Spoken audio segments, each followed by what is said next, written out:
राजकीय वर्तुळात पुन्हा एकदा राष्ट्रवादी काँग्रेसचे दोन्ही गट एकत्र येणार का अशी चर्चा रंगू लागली आहे.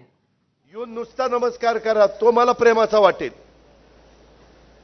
पण भला मोठा हार, जेवढा मोठा हार तेवढी भीती वाटते. याला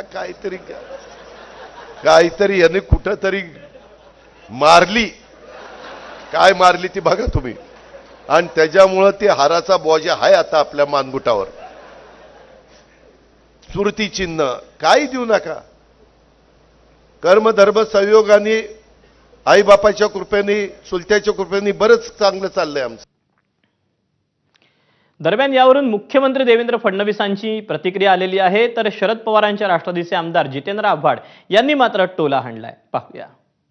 मीटिंग आहे ते चर्चेला जातं अजितदादांचं. ते असे म्हणतात की काकांच्या आशीर्वादाने माझं सगळं काही व्यवस्थित सुरू आहे, त्यामुळे राजकीय वरच्या चर्चा चांगलं आहे.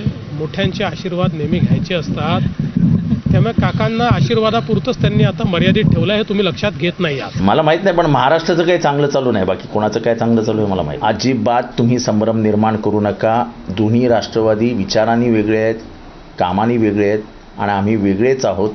आणि आम्ही गांधींचे कार्यकर्ते आहोत, आम्ही नेहरूंच्या विचारांचे कार्यकर्ते आहोत. आम्हाला तिथेच राहतो.